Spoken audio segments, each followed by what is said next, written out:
Why was everyone ignoring her at the briefing table? The hum of the projector filled the silence between voices, a low mechanical throb that seemed louder than it should have been. The screens cast pale light across tired faces, shadows cutting harsh angles beneath their eyes.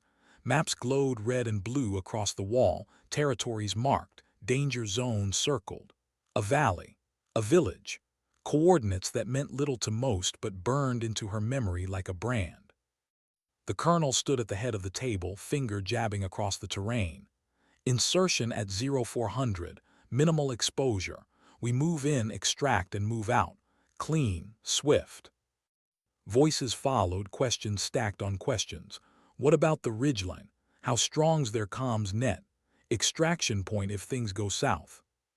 She sat near the far end of the steel table, hands folded neatly. She didn't speak. Not yet. The sleeve of her olive shirt was rolled to the elbow, exposing the faint lines across her hand. Scars, ridges, the reminders of everything she had carried and dropped, held and lost. That hand had hauled bleeding men through dust storms. It had steadied the rifle through trembling adrenaline. It had signed her name on forms she barely read when they sent her back again and again. Yet when her knuckles tapped the table, when her throat tightened with the thought of speaking up, not a single head turned. Not the colonel, whose tired eyes swept only toward the louder voices. Not the sergeant beside her, who scribbled notes he'd forget. Not the two soldiers across the table, who joked about rations even as the map glowed with red zones of death. No one looked at her. It wasn't new, it wasn't even painful anymore. It was simply heavy, like a weight that pressed down and whispered, "You don't belong here, you never did." She kept her silence because she knew something they didn't. In the stack of recon reports on the colonel's tablet, buried in an overlooked line, was a name that made her breath catch when she'd first seen it, a name that tied her to that valley in a way none of them could understand. She traced the projected map with her eyes. The village lay crouched at the bottom of the valley like a secret no one wanted. Flat rooftops, narrow alleys, a marketplace long abandoned except for shadows. She remembered it not as grid lines and pixels, but as smoke and screams. Her jaw tightened. She shifted, ready to say something, to warn them, to tell them that nothing in that valley was ever minimal noise. Dogs barked. Wind howled like a second enemy, and there were always watchers on the ridges, eyes waiting for a single mistake. But she said nothing, because if she spoke now, she wouldn't just be briefing them. She would be confessing, opening a wound she had stitched shut years ago. And if they saw that wound, if they smelled the blood of it, she wasn't sure they would follow her into that darkness. The colonel closed his briefing with the usual words. No mistakes, no delays, we move as one. Chairs scraped back. Boots struck the floor. Men stood, stretched, muttered their half-nervous, half-joking words about what they'd eat when they got home. She stayed seated, her eyes locked on the glowing red of the map. No one asked if she had anything to add. No one asked if she was ready. But under her breath, she whispered the only answer that mattered. I'll carry it, even if none of you see it. Her hand pressed flat against the steel table, scar against cold metal. The warmth of her skin bled into the glowing projection, and for one brief second she imagined she could burn her mark into it. This time, she promised herself, she would not leave anyone behind. The hangar at night smelled of fuel, oil, and dust, a cocktail that settled on the tongue like metal. The walls trembled with the growl of rotors spinning somewhere beyond. Light spilled in stripes across the concrete floor as mechanics worked in the shadows, their voices drowned by engines. She moved silently through the space, pack over her shoulder, rifle slung tight against her chest. Around her, the others laughed too loud, their voices sharp against the cold night. Hope you packed the right boots this time, one soldier called to another, laughter chasing the words. Don't worry, I'll still outrun you, came the reply. She passed them without a word, boots steady, steps quiet. A sergeant glanced her way, then looked through her as if she were a shadow. She noticed, though, how his fingers shook when he checked the magazine on his weapon. Fear lived in all of them, no matter how many jokes they cracked, and maybe that was the only thing they shared. At the edge of the hangar, she paused. The cool night air hit her face, a relief from the metallic stench inside. She tilted her head back. Above, the stars sliced sharp lines into the sky. Once she had loved the stars. She had stared at them as a girl, imagining they were promises waiting to be kept. Now they felt like witnesses, watching silently as names were swallowed by the dark. Her hand brushed the chain around her neck. A thin chain, a small metal tag not her own. She closed her eyes, a memory cut sharp. A voice, male, young, teasing. "You'll carry it higher than me one day." The echo of his laugh, then the shattering blast of fire, smoke, a scream cut short. Her eyes snapped open. She tucked the chain back beneath her shirt, hiding it against her skin. She wasn't here for recognition. She wasn't here to be seen. She was here because she had made a silent promise the night he was lost. Engines roared to life. The helicopter's shadow filled the hangar doors. It was time. The ride-in shook her bones. She sat wedged between two men still arguing over rooftops, who'd clear first, who'd get the better angle. Their words blurred into noise. She closed her eyes. Inhale, exhale, count each breath, keep the pulse slow. Then something, a sound beneath the engines, high-pitched, faint, almost lost in the thrum. A whistle. Her eyes opened. She tilted her head, straining past the vibration. No one else seemed to notice. They were too loud, too wrapped in their own bravado. But she knew that sound. She had heard it once before, the night everything changed. Her pulse quickened. She tightened her grip on the strap above her. The valley was waiting. The valley and the ghost it kept. She said nothing, not yet. Some truths, if spoken too soon, would break more than silence. And she needed them steady, even if she was. The helicopter descended, blades tearing through the night. Dust rose from the valley floor, cloaking the landing zone in grit. Her team shouted over the roar, boots hitting dirt as they leapt into the storm. She dropped last, boots sinking into dry soil, rifle settling into her hands like a familiar heartbeat. The night pressed heavy, wrapping the valley in silence. She scanned the ridgeline. Shadows moved. She swore they moved, but when she blinked, they were gone. The others hadn't noticed, not yet. Her jaw tightened. She would watch. She would wait. She would carry. Because if being overlooked was her curse, then it would also be her shield. They didn't see her. Fine. They wouldn't see her coming either.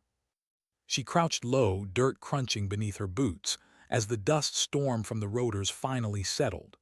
The valley breathed again, slow, heavy, and watchful. "Move out," the sergeant barked, voice muffled by the ringing still in her ears. They advanced in formation, rifles raised, shadows slicing across the barren ground. Every step was calculated, rehearsed. Yet for her, each footfall felt heavier than the last, as if the valley itself resisted her return.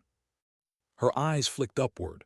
The ridgeline loomed against the night sky, jagged, silent, watching. Was it the wind that moved the rocks or eyes tracking them from the dark? She couldn't tell. "Clear left," someone whispered. "Right's good." Their voices cut into the silence like stones thrown into still water. She wished they would keep quiet. Noise in this valley wasn't just sound. It was an invitation. Her hand tightened on her rifle, scarred palm against worn grip. The same hand that once pulled someone bleeding through this very dust. The same hand that failed to hold on when fire swallowed the night. She exhaled slowly, keeping the ghosts at bay. Not now, not yet. Ahead, the village crouched at the base of the valley. Flat-roofed houses huddled close together, windows like dark eyes staring back. No lights, no movement, but emptiness was its own warning. Life always hid where it was hardest to see. Her team spread out, boots scuffing stone, rifles raised. The sergeant whispered, "We keep it quiet, eyes open." She swallowed back the words rising in her throat. It's never quiet here. Because how could she explain what the others hadn't lived? The barking dogs that seemed harmless until they were. The sudden crack of a rifle in the distance, no muzzle flash to trace. The way silence itself felt rigged, waiting for one wrong step to break.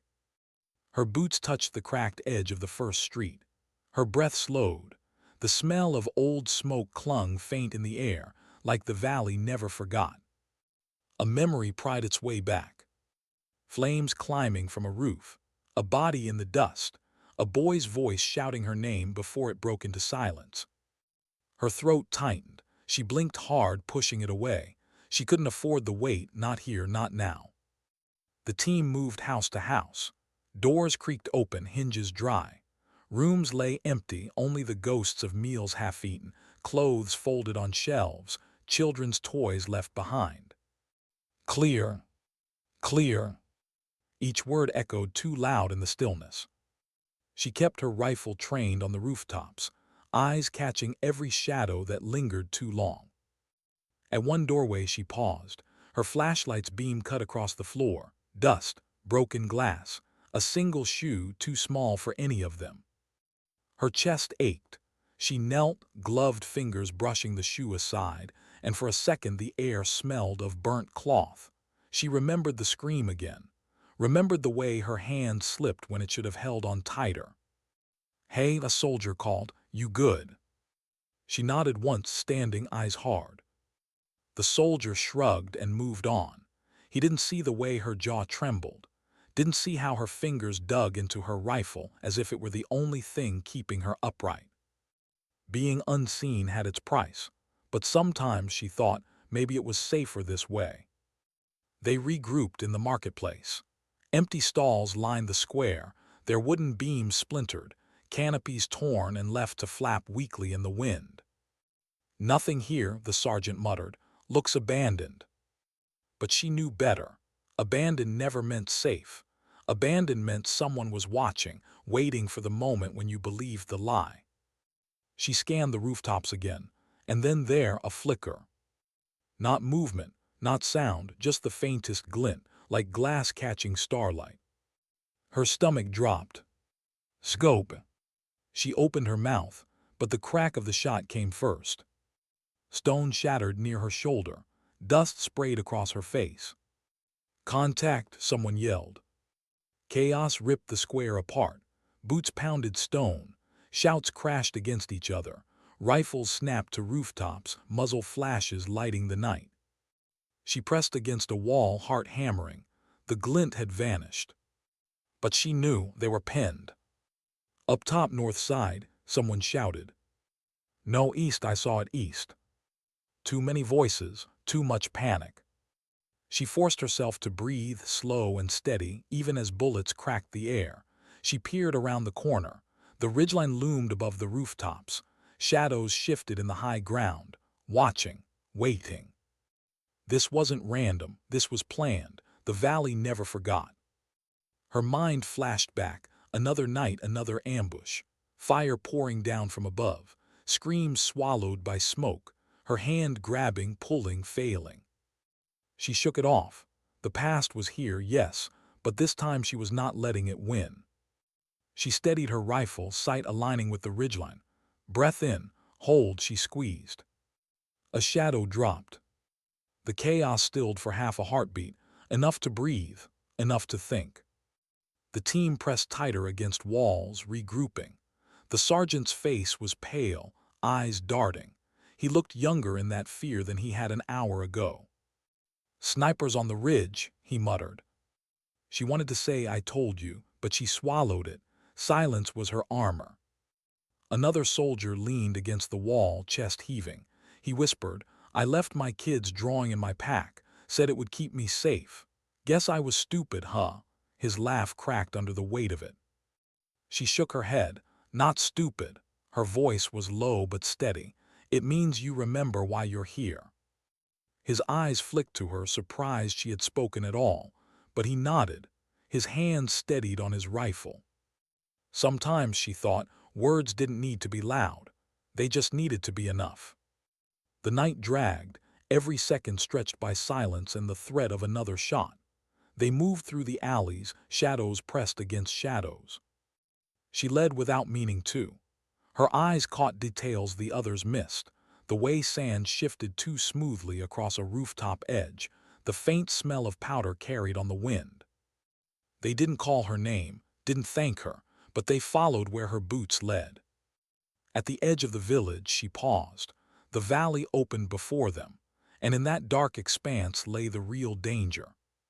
Because somewhere out there, past the silent houses, hidden beneath the ridges, was what she hadn't told them. A name, a ghost, and a truth that, if spoken, would tear her open. She closed her eyes for half a beat. Her hand brushed the chain under her shirt. Then she opened her eyes again, rifle raised, steps forward. She would carry it higher than fire this time, even if no one saw the weight in her hand. She froze mid-step. Something shifted in the dark ahead, too subtle for most eyes but not hers. A scrape, a stone displaced, the kind of sound that didn't belong to wind. Her hand shot up in a silent signal, halt. Boots behind her stumbled to a stop. Someone whispered too loud, what is it? She didn't answer. Her eyes scanned the ridgeline. Her breath held still. For a moment the night seemed empty again, but emptiness was a trick she had learned to distrust. Her finger brushed against the trigger, steady and slow. She waited, and then she saw it. Not a person, not a weapon. A marker, barely visible in the dirt, half buried by the wind. A small pile of stones arranged too deliberately to be random. She recognized it immediately. It wasn't for them, it was for someone else. A signal, a warning. Her chest tightened. The memory returned. He had used the same kind of markers, small, subtle, impossible to notice unless you had been taught. Her throat ached. This was no coincidence. Someone here carried the same past she did. "Why are we stopped?" the sergeant hissed, his voice rough. She lowered her hand, moving forward again, but her pulse hammered. The others didn't know what she had seen. She kept it locked inside, a secret with weight heavier than the rifle slung to her chest. The valley stretched open, each shadow hiding more than it revealed. They advanced in silence now, voices swallowed by fear. A soldier at the rear muttered, "Feels like we're walking straight into their hands." "Shut it," the sergeant snapped. But she heard the tremor in his voice too. He felt it. They all did. Her mind drifted as she walked. Every gust of wind through the rocks carried with it the smell of ash, the taste of dust. She remembered nights when she'd slept in this same valley, head against stone, rifle cradled close, listening to distant cries that never ended. And she remembered the promise she had made that night, the one no one here knew. Her hand brushed her shirt, pressing against the chain beneath. She had told him she'd carry it higher than fire, that she'd make sure his name didn't vanish in the dust. But years had passed, and still she hadn't spoken his name aloud to anyone. Not once. Not until she knew, not until she found the truth. Maybe tonight would give her that chance, or maybe it would bury her beside him. The team reached a cluster of ruined walls, the remains of an old outpost. The sergeant signaled them to take cover. They crouched low, breaths clouding faintly in the cool night air. "Rest here," the sergeant whispered. 5 minutes. Someone muttered, 5 minutes too long. The soldier who had spoken about his kid earlier sat against a broken wall, head tipped back, eyes closed. His hand trembled slightly as he pulled a crumpled paper from his vest pocket. A drawing. Stick figures. Bright colors that didn't belong in this valley. He caught her staring. "My boy," he whispered, voice soft, almost ashamed. "He drew this before I left, said it'd keep me safe." She nodded once, "Hold on to it." He chuckled bitterly. "What about you? You got anyone waiting?" Her throat tightened. Words pressed hard against her chest. She wanted to tell him about the tag around her neck, about the voice that still haunted her in sleep, but she swallowed it down. "Not anymore," she said instead. The soldier studied her a second longer, like he knew there was more she wasn't saying, but he didn't push. He tucked the drawing back into his vest, his hands steadied as he did. The sergeant's voice cut the silence. "All right, move." They advanced again, deeper into the valley's heart. Each step felt heavier, as though the ground itself wanted to hold her back. She thought of turning, of telling them, of warning them that this wasn't just another mission. But what would they hear? That she was compromised, that she carried ghosts that clouded her judgment. They already overlooked her, already doubted her. Her truth would only make them push her further to the margins. So she kept her silence. And the silence kept her. A sound cracked the air, sharp, sudden, close. The team dove for cover, rifles raised. Where did it come from?" "I didn't see." Her eyes darted upward, catching it instantly. A muzzle flash on the ridge, brief, precise. She raised her rifle, sight aligned. Breath in, hold, squeeze. The shot echoed, silence followed. "Got him," someone shouted. But she didn't lower her weapon. Her eyes swept the ridge. One down didn't mean safe. Where there was one, there were always more. And sure enough, another flash. The bullet tore through stone inches from her face. Dust stung her eyes.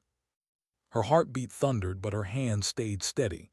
She shifted, lined the shot, exhaled. Another shadow dropped. The others shouted, rifles barking into the dark.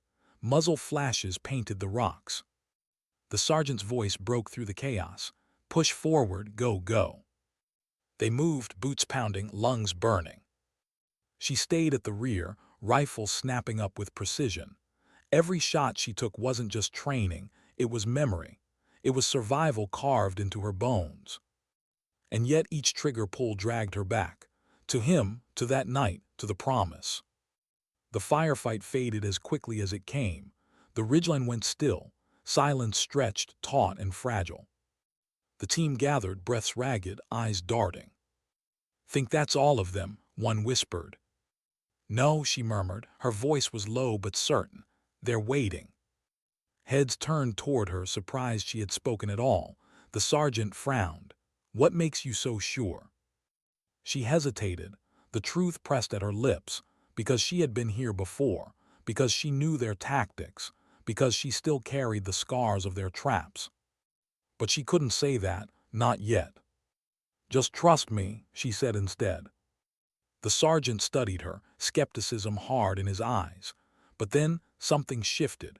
Maybe it was the calm in her voice. Maybe it was the way her shots had kept them alive minutes ago. Finally he nodded. "All right, we keep moving." They pressed deeper into the valley. Each step forward was a battle against memory.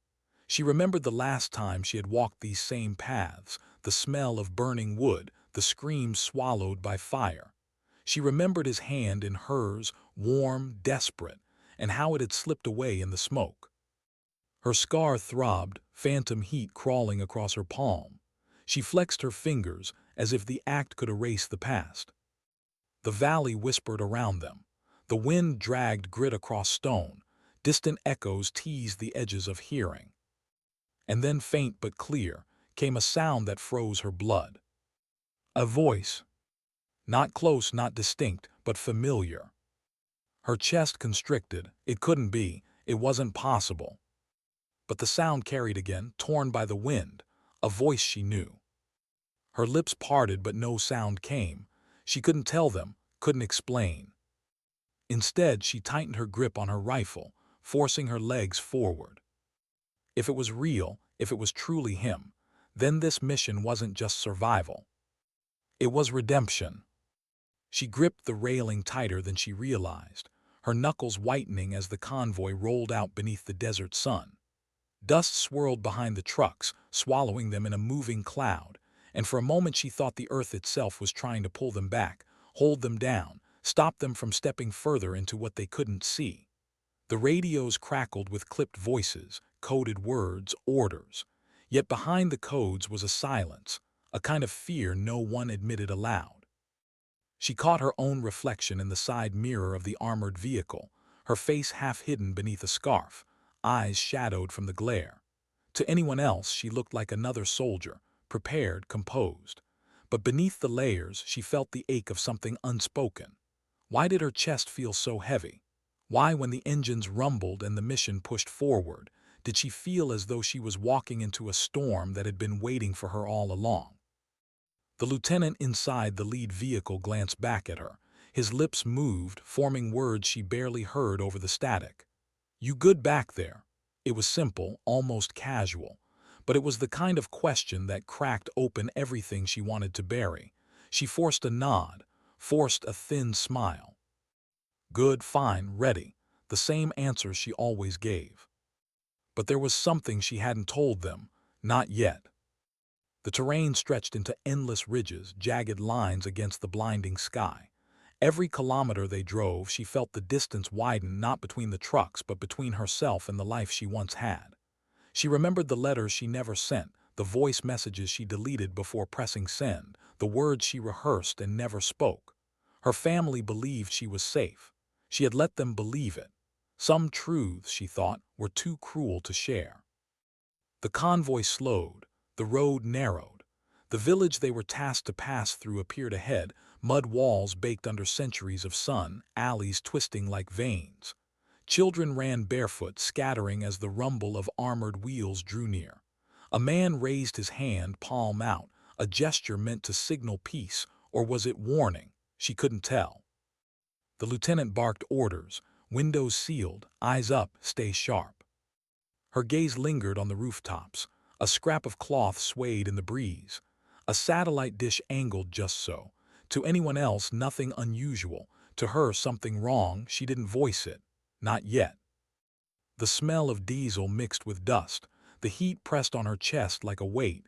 The radio clicked again. Call signs traded back and forth. Then silence. It was always silence before it happened. She saw the flash before she felt the blast. A plume of smoke erupted 2 vehicles ahead, the ground shaking with a roar that swallowed shouts, orders, prayers. The convoy halted in chaos. Her ears rang with a piercing hum, drowning out everything. Bodies moved in fragments, men scrambling to cover, weapons raised, medics rushing toward the wreckage. She slid down behind the armored plating, her breath shallow, pulse racing. She wanted to move, but her legs trembled beneath her. She wasn't afraid of dying. Not exactly. She was afraid of what dying here now, without ever telling her truth, would mean. The dust began to settle, revealing flames licking at twisted metal. A figure crawled from the wreckage, blood soaking his sleeve. His mouth opened in a scream she couldn't hear, but she saw it. And she ran. Her boots pounded the ground as she broke cover, ignoring the shouts behind her. She reached him, dragging his weight across sand and rubble, the fire's heat stinging her skin. His eyes rolled back, his voice slurred.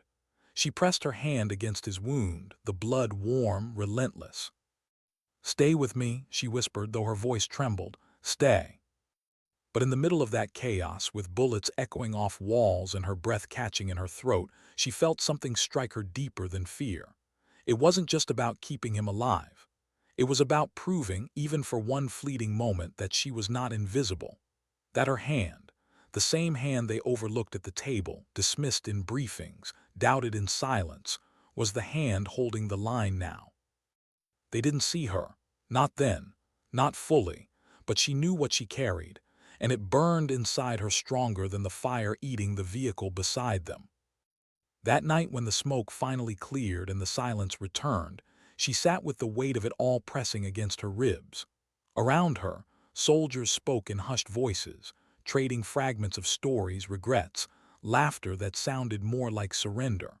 One whispered about the daughter he hadn't seen in 3 years. Another confessed he still kept his wife's last letter folded in his vest, stained with sweat. And she sat there, her hands trembling, knowing she too carried a secret, heavier than all their words. But she wasn't ready to let it out. Not yet. Because if she did, if she told them, then it would change everything. And tonight, she wasn't ready to lose that last thread of herself. Her hands still smelled of smoke. Even after scrubbing them with water from a dented canteen, the scent clung to her skin, seared into her palms as though the flames had branded her.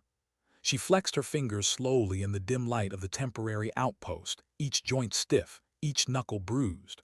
Around her, the others spoke in low tones, trading fragments of the day, voices cracking under exhaustion. Yet none of them looked at her directly. Not for long. Why was it always like this? She had pulled a man from burning wreckage.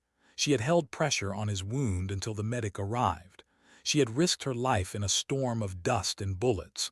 But when the lieutenant made his report, her name was a footnote. Her presence invisible. Her courage tucked behind someone else's story.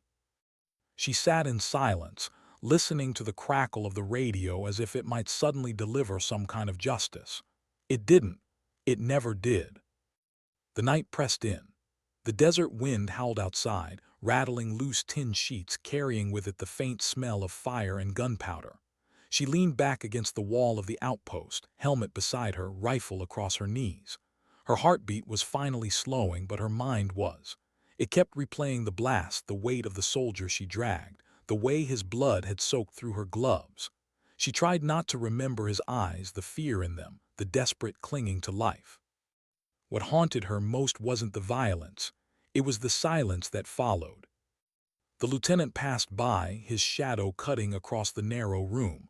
He stopped for a second, looking at her as though debating whether to say something. Then he nodded, just a nod, and kept moving. That was it. No words, no acknowledgement, just a nod, like she was furniture that happened to function correctly when needed. She looked down at her hands again. The same hands they overlooked at the briefing table. The same hands that signed the forms, carried the rifle, tightened the straps. The same hands that today had saved a life. And still no one saw them. She closed her eyes. In that darkness, the memories surfaced, uninvited, brutal. She remembered being 16, standing in her father's garage, grease on her fingertips, fixing an old carburetor while he shook his head. "You're too stubborn," he told her, wiping his hands with a rag. "One day it'll break you." She had only smiled, refusing to let go of the wrench. She didn't know then that stubbornness would be the only thing that carried her through battlefields and broken promises. Her chest tightened, not from fear, from the thought of him never knowing who she had become, never seeing the weight she carried. He thought she'd go on to safer things, college, maybe teaching, maybe something simple. He didn't know she had enlisted. She never told him. By the time she wanted to, it was too late. A voice broke her spiral. "You don't talk much, do you?" She opened her eyes. A young private had settled down beside her, his uniform still singed with soot. His face was pale under the flickering light, lips cracked from the dry wind. He didn't look at her directly, just fiddled with the strap of his vest. She shrugged, not much to say. He gave a humorless laugh. "That's the truth." For a moment neither spoke. Then he leaned forward, elbows on his knees. "You saved him today. You know that, right? That guy would have bled out in seconds if you hadn't moved." The words struck her like a sudden wind. She turned her head slightly, studying him, searching for any trace of mockery. There was none, just honesty. Her lips parted, but no sound came. What could she say? Thank you. It felt hollow. Instead, she gave the smallest nod, then looked away.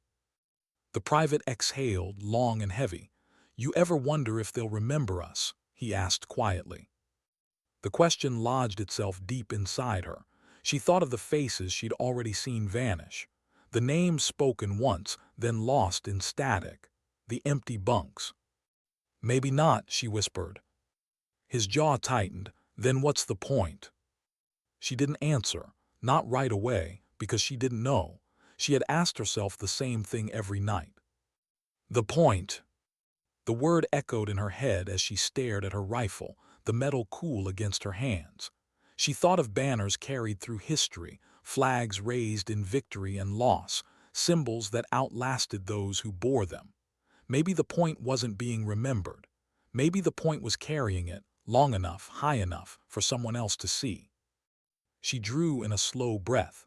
Sometimes the point is just carrying it higher than the fire. The private looked at her then, really looked at her. His eyes softened as though he understood. And for the first time in a long time, she felt less alone.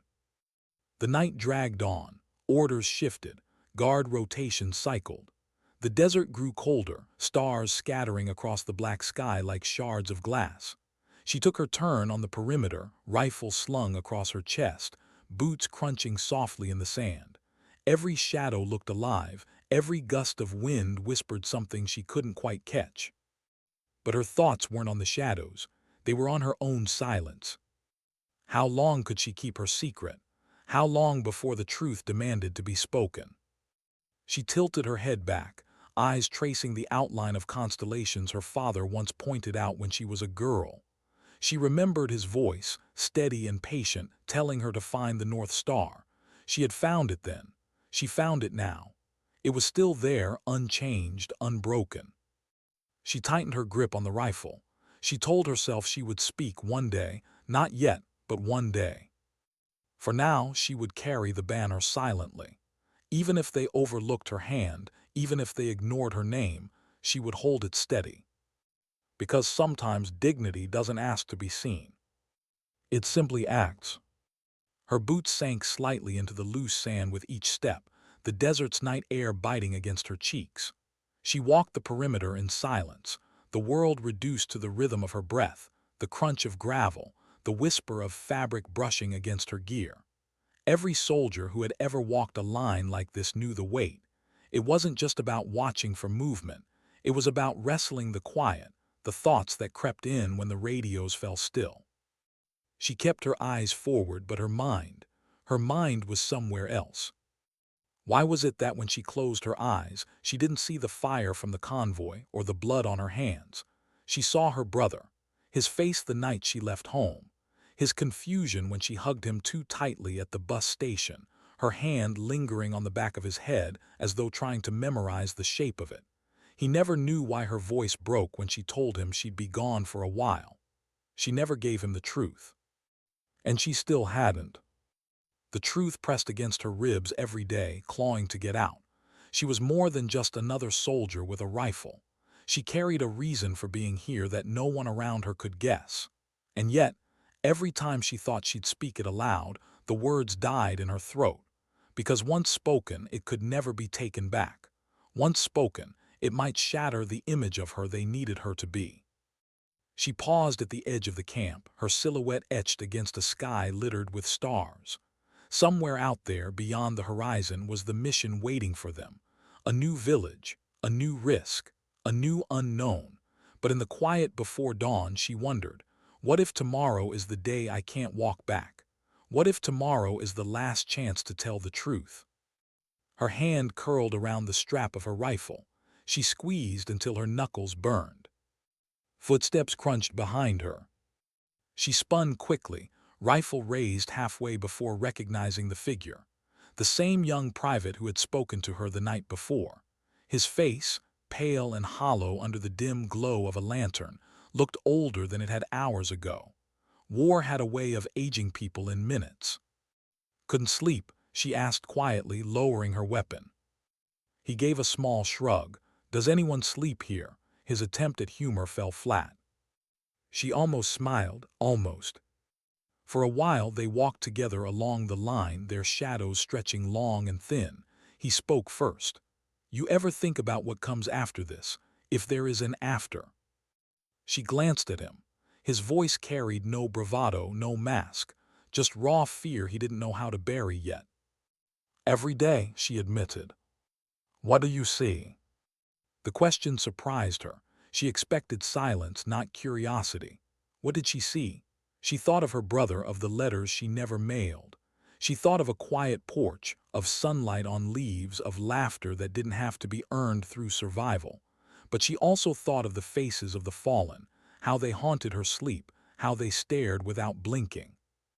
"I see two worlds," she said finally. "One I hope for, and one I can't escape." He nodded, eyes fixed on the ground. "I see nothing," he whispered, "and that scares me." Something in her chest tightened. She wanted to reach out, place a hand on his shoulder, tell him he wasn't alone in the dark. But she didn't, because comfort here always felt temporary, fragile, and because she wasn't sure she had the strength to give it. Before either of them could say more, the sharp crackle of the radio cut through the silence. Static first, then a clipped voice. Convoy prep, 30 minutes. They exchanged a look. No more words were needed. The outpost stirred like a waking beast. Soldiers moved with the weary precision of routine, packing gear, checking weapons, loading supplies. Engines roared to life, headlights slicing through the dim morning haze. She tightened her vest, slung her rifle, and adjusted the scarf around her neck. The lieutenant gave the briefing short, direct, stripped of detail. A nearby village had sent signals of distress. Possible enemy presence. Possible civilians trapped. The kind of mission where possible meant nothing certain, only danger wrapped in questions. As always, her role was unspoken. Watch, cover, react. Her name wasn't highlighted, her skills weren't announced. She was just another shadow in the formation. But shadows, she thought, had their uses. The convoy rolled out. The horizon burned orange with the rising sun, stretching long shadows across the land. She sat in the rear of a vehicle, rifle balanced against her chest, eyes scanning every ridge and every rooftop. The memory of yesterday's blast was fresh in her bones, a phantom tremor that wouldn't leave. Hours passed in tense quiet. Then, as the village came into view, her instincts stirred. The streets looked empty, too empty. No children, no movement, no sounds of life. She leaned forward. Something's wrong. Her voice cut through the vehicle's hum. The lieutenant shot her a glance in the rearview mirror. What do you see? She hesitated, because once again she had nothing concrete. Just details, shadows that were too still, windows too dark, silence too perfect. She knew better than to call it proof. Trust me, she said softly. He hesitated. For a moment she thought he would dismiss her, as he always did. But then, maybe it was the memory of the explosion still fresh in his mind. Maybe it was the faint trace of doubt in his own instincts. He signaled for a halt. Engines died. Soldiers dismounted. A hush fell over the convoy. She stepped into the open air, the village before her, heat waves already rising from the sand. Her hand tightened on her rifle. The silence felt alive, pressing against her skin. And then movement. A door creaked open. A boy no older than 12 stumbled out, his face streaked with dust, his hands shaking as he raised them high. Behind him, faint cries echoed, more voices, weak, desperate. Civilians. Relief surged, but only for a moment, because in the corner of her eye she caught it, a glint of metal on a rooftop. Her body moved before her mind did. She grabbed the nearest soldier by the vest and yanked him down just as the first shot cracked through the air. The bullet tore into the dirt where his head had been. Chaos erupted. Shouts, return fire, smoke, screams. And in the middle of it all, her eyes locked on the rooftop. A figure, shadowed, rifle braced. She inhaled, steady and sharp. She exhaled, her finger tightened. One shot, the figure crumpled. The boy ran toward the convoy, arms still raised, tears streaking down his face. Soldiers rushed to pull him and others out from hiding places, ushering them to safety. She lowered her rifle, heart pounding. Around her, the battle still crackled, but she felt something shift inside. They hadn't ignored her instinct this time. Her hand, the hand they overlooked, had carried the weight when it mattered. But as the smoke drifted and the cries faded into sobs of relief, she felt the truth gnawing inside again. She had saved lives. She had proven her worth. And yet the secret still remained. The one thing she had never told them. The one truth she feared might break everything. And with every battle, every life she carried in her hands, the silence around that truth grew heavier. It wouldn't stay hidden forever. She knew it. The village smelled of smoke and fear. Even after the gunfire fell silent, the air was thick with it, clinging to skin and clothing like an unshakable shadow. Children huddled behind crumbling walls, wide eyes darting to every sudden sound. Women whispered prayers in voices that trembled more with exhaustion than faith. Men carried the wounded with hands too tired to be steady. She stood in the middle of it all, rifle still warm, sweat tracing paths down her dust-streaked face. Soldiers moved past her, checking rooftops, securing alleys, shouting orders that bounced uselessly off the ruined stone. But in the chaos, she felt alone, more alone than she ever had. Why was it that even when her shot had saved them, when her instinct had prevented a massacre, she still blended into silence? Why was it that, when the lieutenant spoke into the radio, reporting the engagement, her name didn't cross his lips once? She swallowed the knot in her throat, forcing her eyes back to the people around her. One boy clung to her leg suddenly, thin arms wrapped tight, his face buried against her fatigues. She froze, startled by the contact. His body shook not just from fear but from hunger, exhaustion, too many nights of hiding. Her hand hovered uncertainly before she let it fall gently on his head. His hair was coarse with dirt, brittle under her fingers.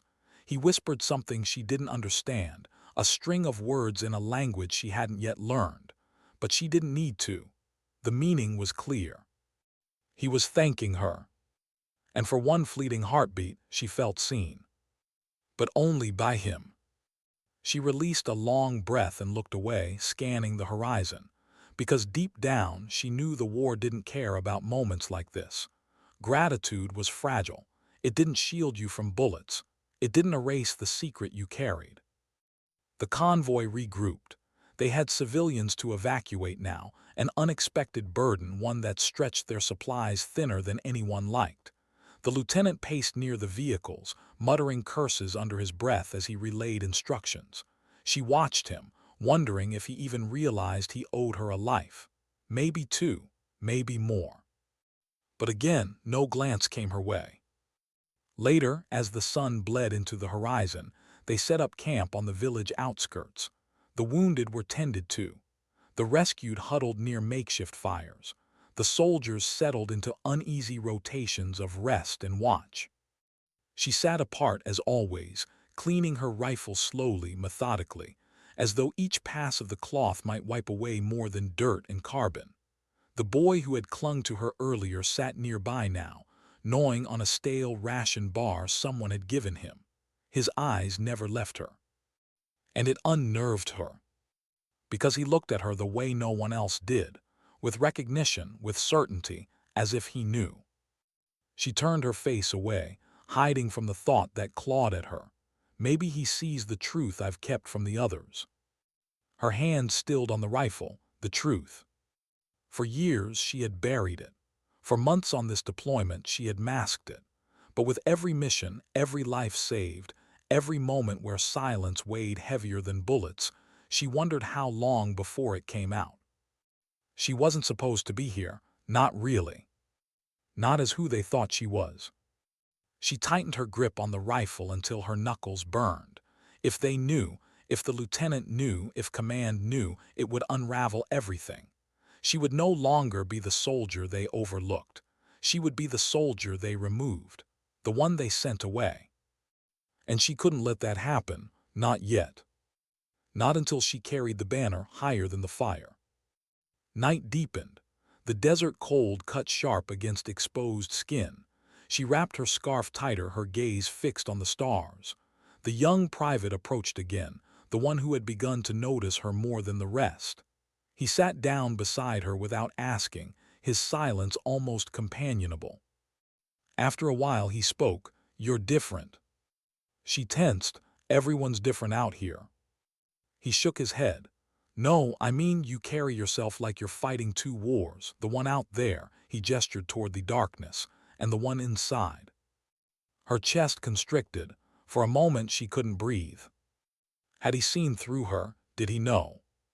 She forced a small laugh, bitter at the edges. "We all carry something." "Yeah," he admitted, looking down at his boots. "But yours, it's heavier." She didn't answer. Couldn't. She just returned to wiping the barrel of her rifle, each motion hiding the tremor in her hands. Because he was right. Her silence was heavier than the rifle itself. Hours later, when the camp finally fell quiet and the fires burned low, she lay awake staring at the canvas ceiling of the tent. The boy's faint breathing came from just outside, where he'd curled up near the soldiers who had given him food. The private's words echoed in her head. 2 wars. Yes, she was fighting too. And she didn't know which one would break her first. As she closed her eyes, a chilling thought sank deep into her bones.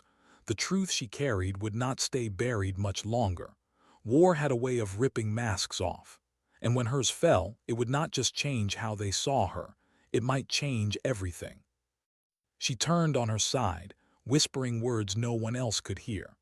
Words for her brother, for the father she had lied to, for the life she left behind. "I'm still carrying it," she murmured into the dark. And somewhere in the silence, she thought she felt the weight grow heavier. Because tomorrow, the fire would rise again. And she would have to carry the banner higher still. The helicopter blades slowed into silence.